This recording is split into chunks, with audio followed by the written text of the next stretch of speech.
Hello everybody, my name is Jay and I am coming to you with some problems with these vape pen cartridges.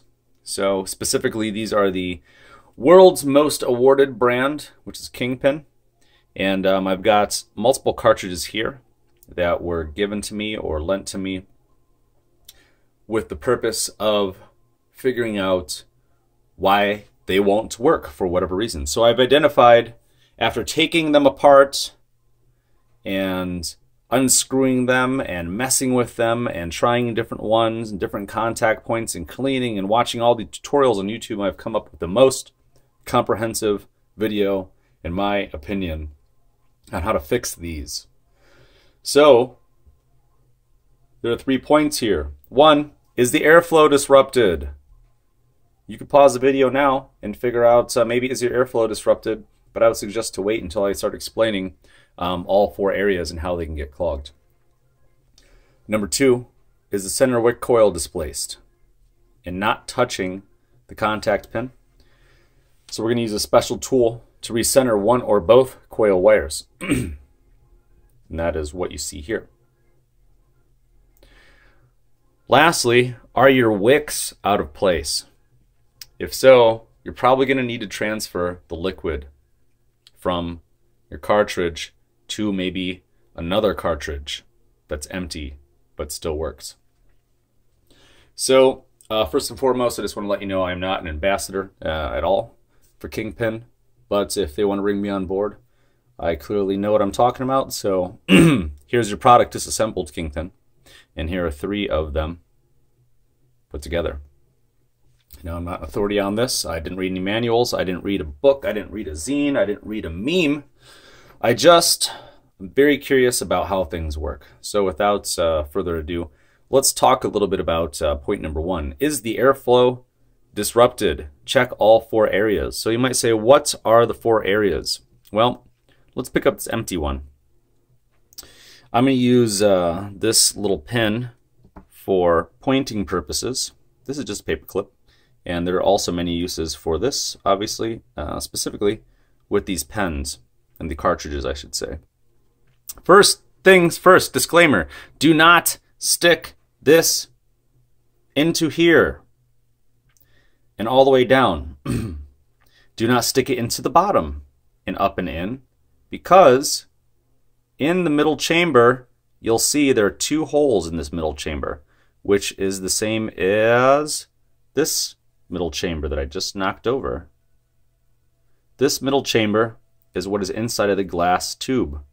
This is a 1-gram pen or 1-gram cartridge. The 2 holes that you see right here and right here are blocked by a wick. This is the wick here, and the wick is wrapped around a coil. So that's a little bit about the anatomy of what we have here. This is the entire cartridge disassembled, minus the glass, because I had to break the glass off once I screwed the top off. The top does unscrew and will come off. There are rubber washers in the middle there, in the middle of the cylinder, and there's a rubber washer on the outside, so the rubber washer makes contact with the glass, and the rubber washers here block any oil from going up into the mouthpiece. As you see, it fits flush. Is the airflow disrupted? The 4 areas are: 1, the mouthpiece. Is it clogged? We don't know. The bottom, is it clogged? We don't know. And then number 3, there are actually 4 holes next to the thread. 1, 2, 3, and then 4. 1 area, 2 areas, and 3 areas. The 4th area comes from the battery itself.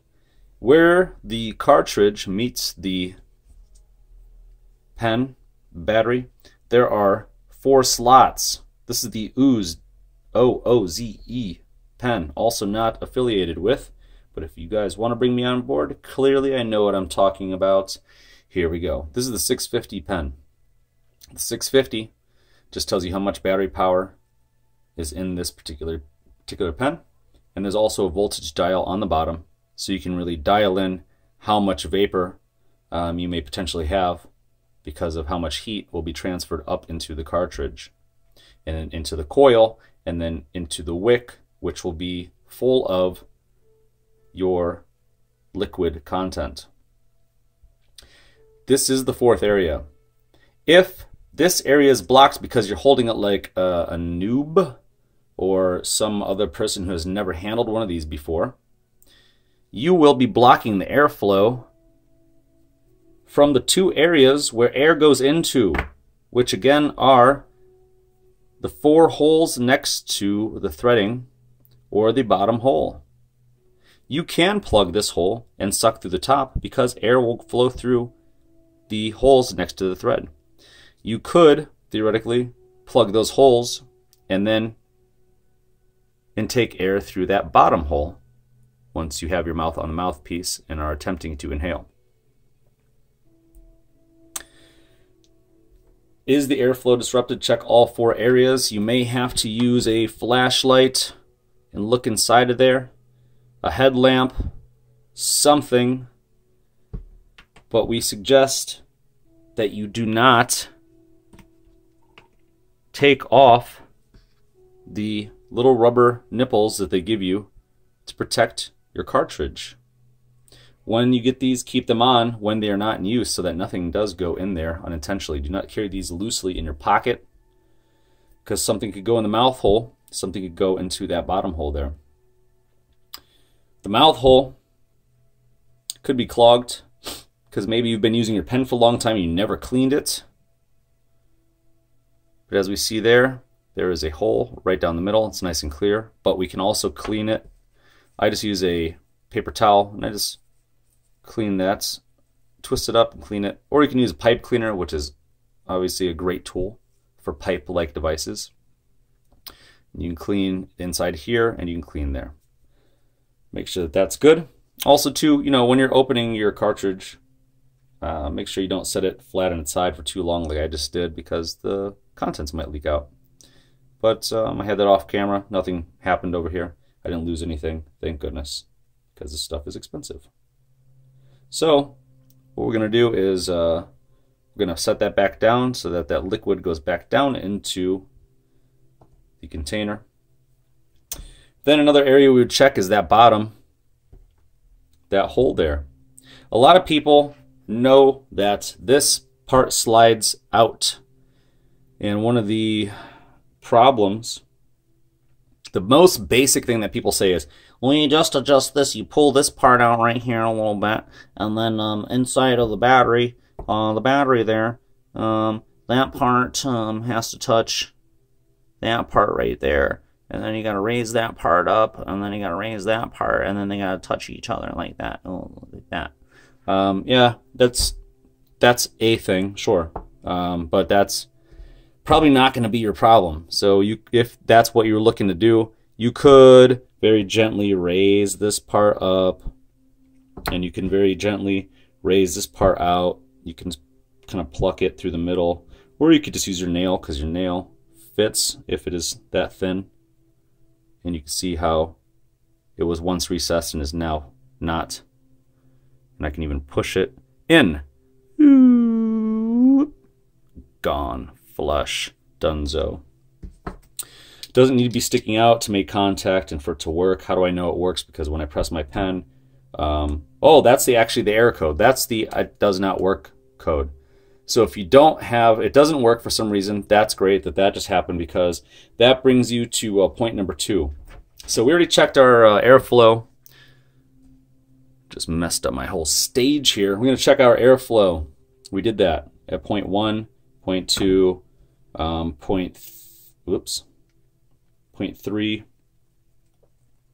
which is down here. Point 3. And point 4, which is when it's connected, these vents. So number 2, what does it say? It says, is the center wick coil displaced? Well, I'm going to cap this back up because that's just good habit. Good habits are hard to find. Put that right there. This cartridge is relatively empty on purpose because this one wasn't working, and I transferred the liquid into that one. And on the way during that journey, I found a couple of things. This is level 2. All of the videos just deal with, not even one, they just deal with the, does this part touch this part? Do they touch? If not, adjust that part or adjust that part. That's fine. Cool. But we didn't need 50 people to make that video. We needed 50 people to make this video, and then 50 people to make this video, and 50 people to make this video. But luckily for you, Kingpen, and for Ooze, I am keeping people happy and satisfied, so bring me on board, because I'm tired of doing what I'm doing for a living. Anyway, where were we? Oh yeah, fixing your product for people. This cartridge has this end down here. Again, this cartridge that I'm holding is the same as this right here. This is the mouthpiece. This is the middle cylinder, which is down the middle of this glass. And then you have a wick wrapped by a coil and a wick wrapped by a coil. This wick is missing. I tore it off intentionally. Then you have a rubber gasket, and then you have a metal contact point. This is the point that touches the battery inside of your pen. This is this. I know I'm over explaining things, but a lot of people don't. And also too, you know, a lot of people space out at the 11-minute and 40-second mark. So good on you for staying involved. Moving on. If you were to move this piece out of the middle, what would happen? It would fly out. And then you would expose the rubber gaskets. Is this rubber gasket the same as this? Yes, that's what it looks like when you pull it out. You pull it out that way, and it would look just like this. Boom. So this is this, and then that right there is that. Inside of here is supposed to be 2 little thin wires, which are these 2 little thin wires. And they would be connected to a wick. In this case, let's get that flashlight on that bad boy. You could see one of those right there. I'm going to try to focus and get the flashlight on it. Just bear with me. I know you don't like watching long videos, but hey, maybe your pen is broken and you're all bummed out and you're just being held hostage by Mr. Informative over here because, you know, you want the thing to work because you have a desired effect in mind. Check it out. There's one coil right there, one wire. There should be 2. And if I personally look at it, which is not going to be helpful to you, I can see that the other wire is down in there. Put my flashlight away, boom. What I used was I went to my sewing kit. Yes, sewing kit. And I got this little tool. This is for threading. This is an assistant. This is an assistant for threading. Go through the needle head. Go through the eye of the needle. Jeez Louise. Go through the eye of the needle, and then you would put your thread into that part, and then you would pull it through. That's what this is intended for, but today it's for THC vaping products. So that is a very thin gauge wire, even more thin than that stuff down there. How we get that out is we just kind of go fishing. You can see that when we go inside of there, the metal wire is hooked on the end conveniently, and we can see that I've hooked onto that wire. There are 2 of them though. You got to go get yourself another one. And I'm very close to getting it. I also don't want to waste a bunch of time because you might space out, but lucky for you, I got it. I got 2 wires. So this was the one that wasn't working. I'm going to see if miraculously this, which I know this fixes it, I just don't know if, I kind of can't see what I'm doing. And I'm just making this tutorial video just to show you what to do. So once I put my metal piece back in, and it's gone flush up against those metal coils. I try it back again. This is again for problem number 2. And once I put it back on there, if those wires are flush, this will just stay lit normally. It won't give me that weird blink code. So let's just see what happens. Boom, it lights up normally. Just fixed it in your face. Contracts in my inbox. What do we got? Moving on. And don't you just love it when you watch a video and everything works accordingly because the person that's teaching you is an expert? Alright, sorry. That's the last time I'm going to do that. I'm just really happy, and you should be happy too, because these are the really expensive things. And when they don't work, you can be really bummed out. I read that in an article. Because, you know, I don't do this kind of stuff. That's that. We'll move on to problem number 3 now. Oh, and then, so that tool, that's just like a sewing kit tool. We covered that. You're not going to get it with tweezers. Tweezers are big and chunky. You know how big they are. I'll show you.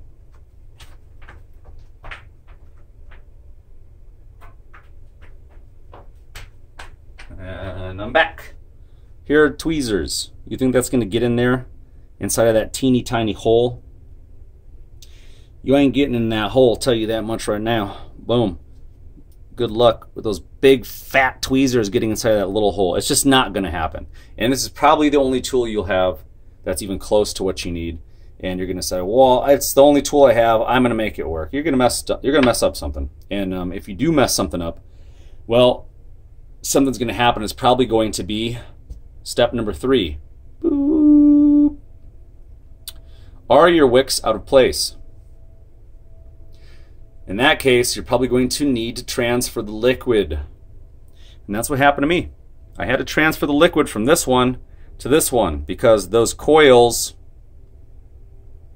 that are attached to that wire that we just pulled with this tool got knocked out of place. If you look at this, sorry, right there, that is the wick. It is wrapped around and around and around by this little wire. So the wire comes up, wrapped around, around, and then it comes back down. That wire, one set is on the outside of this rubber washer. The other set is inside the rubber washer. The inside set is the one that we just did on that cartridge with this tool. That's the one that we just plucked out of. That was in the middle.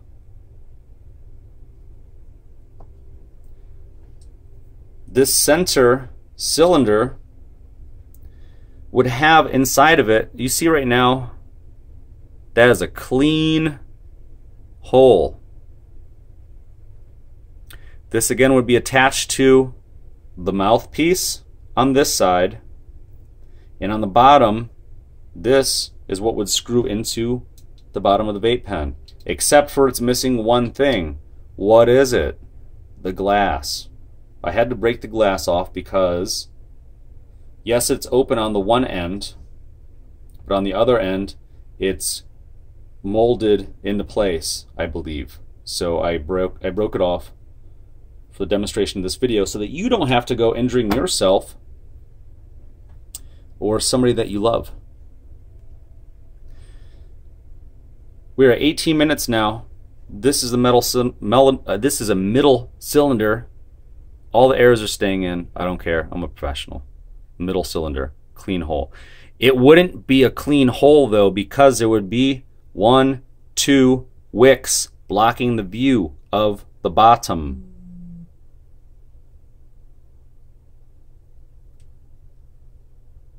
That hole would be occupied by the 2 wicks. If you held it over a flashlight, remember our flashlight from earlier? I'm going to blind you for a second to demonstration. If I cover this hole and just plug this little bad boy right in there, we should see, hey, look at that. We could see through there. And there are some obstructions. It is not as clean and open and empty as this. So again, we're looking right here. If it had fluid inside of that cylinder, it wouldn't be a clean light. What color would the light be? You guessed it, it would be this color. We would be able to see down the middle if there was fluid leaking into that middle cylinder. So the middle cylinder could get clogged because one of the wicks have been moved out of place somehow. And that might have been our fault earlier using this little tool, or maybe something happened during shipping, or maybe this little metal piece went up and down and up and down and up and down and up and down too much.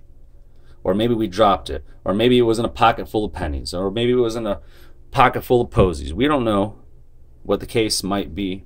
But for whatever reason, fluid is now going into those holes. And again, what are those holes for? Those holes have the wicks inside of them. They go straight across. The fluid goes into the wicks. The wicks are wrapped with coil. The coil gets heated by an electrical current from the battery. The battery makes contact with this metal piece, which is this metal piece right here. And on the inside of this metal piece are two wires that are attached to a coil, which is wrapped around a wick. And on the outside of the rubber washer, which is now here, is another set of wires. If any of those wires are displaced, you will get a blinking code, which we saw earlier. If those wicks are out of place, you will have drainage, reckless drainage into the middle cylinder. This fluid will start to fill up this compartment with fluid, and it will sound very slurpy and wet and bubbly when you take a draw from your mouthpiece. The oil can leak out of the mouthpiece, and the oil can leak out of the bottom. And potentially the oil could leak out of the air holes, all of which equal a gurgling, slurpy sound when you draw on the cartridge. So if your wicks are out of place, you're going to need to transfer the liquid. So what I did was I took the cartridge that was good. Let's pretend this was the good cartridge. It's empty for the most part. I put the cap back on. Why? So I could stand it up without it falling over, which it may anyway. But if you have a good level surface, it's going to stand up straight. But before I did that, what I actually did was I unscrewed the top to make it open and ready to receive new liquid. That is what it looks like. Again, do not get any liquid into this hole. That should be nice and clean. The only thing that should go into that hole is the vapor of your oil once it is heated up by your coil heating element there. So I've got this open. I've got it on a nice flat surface. It's ready to receive, I hope. I took the cartridge that I wanted to empty the contents out of. Let's say this was a cartridge that was broken for some reason and it wasn't lighting properly, and maybe the coils are pushed in, maybe I'm getting some other weird blink code, maybe I did steps 1 and 2, it's not working. I'm just going to get the content out of here and put it into this other cartridge. So what I did was I also unscrewed its top. Note there's a rubber washer to go flush up against the glass, and there are rubber washers here on the middle cylinder that will go flush up against the mouthpiece, as you see, so that the contents won't leak up into the mouthpiece. Once I have my two cartridges disassembled, I'm going to show you a side view. You would be doing this straight up and down, but I'm going to show you a side view. So what I did was I waited for all the fluid to go down into one side, and then I heated it a little bit with a lighter so it became more runny. And then I ran it down the side, let these two tips touch, but not inside, but just on the outside. What ended up happening was the fluid ran down, touched this middle cylinder, and it touched then this middle cylinder, and just rode right down the side and into the new vial. Once I got to about the empty point, what I did was, say it got nice and full like that. We're just reversing here. It got nice and full. What I did was I set it down like that, and I took the other cartridge so I can get the last few drippings out of it, and I put it right on top. And you're gonna say, no way, that's ridiculous. What kind of factory ancient aliens countertops do you have over there, and what kind of skills do you have? I mean, I might be an alien, it's okay, boom. I just stacked things on top of each other. I can also stack tennis balls on top of each other, golf balls, you name it. Again, Kingpen, looking at my inbox, still nothing. It's okay, we get all day. These two things go on top of each other, then your fluid can leak down into the new cylinder. What does that look like from a side view? It looks like this. They'll be sitting right on top of each other, and that fluid will be dripping from this one to this one. It'll go right down the middle, we hope. And if not, I made this, I just got this, this is a piece of mail. This was a piece of mail. So I took, this is the clear parts, which would have, you'd read it from the outside. This is the part that the mailman had been touching. I used the inside. And then if you were worried about anything spilling, but you wanted to contain it and get it back later, I put it right on top of there. And I had done this the first time I didn't know what to do. You know, I stacked them on top of each other like that, because again, skills to pay the bills. And then any fluid that went down in here like that, I was able then to just fold my piece of cellophane or whatever this is. I folded it in half like that. And then I just had my my fluid right there in the middle. And then I just cut off the corner. And then I just squeeze it out like I was doing like some pastry design or something. You know, have those like baker's bags for the icing and stuff. You see how like it beads up, and you can just move it down. And you squeeze it down into the side of your cartridge, depending on how much it matters and means to you. You know, maybe $50 or $60 or however much you're paying is a lot, or maybe it's not. But at either way, or at either rate, at any rate, it's not bad to save your time, to save your money. And these things can be pricey and expensive. So hopefully I answered some questions for you. I know this video is 28 minutes long at this point. So just a recap of everything that I have here. The Sharpies were kind of pointless. I was doing something earlier with them. The tubes for the cartridges themselves, the pen by Ooze, O-O-Z-E, Kingpen cartridges, most awarded brands in history thus far. These are mouthpieces. This is the anatomy of the whole cartridge, the mouthpiece, the centerpiece there. 2 coils with 2 wicks. 1 wick is missing because I removed it. The rubber gasket, and then the metal contact point that makes contact with the battery of the pen, the battery. So that's that. I know this is helpful for you. Hopefully at this point, if something else is wrong, I'm not aware of it. Maybe leave some more solutions down in the comments below. If you have any questions, feel free to ask. Again, my name is Jay, and I know this was helpful to you. Have a good day.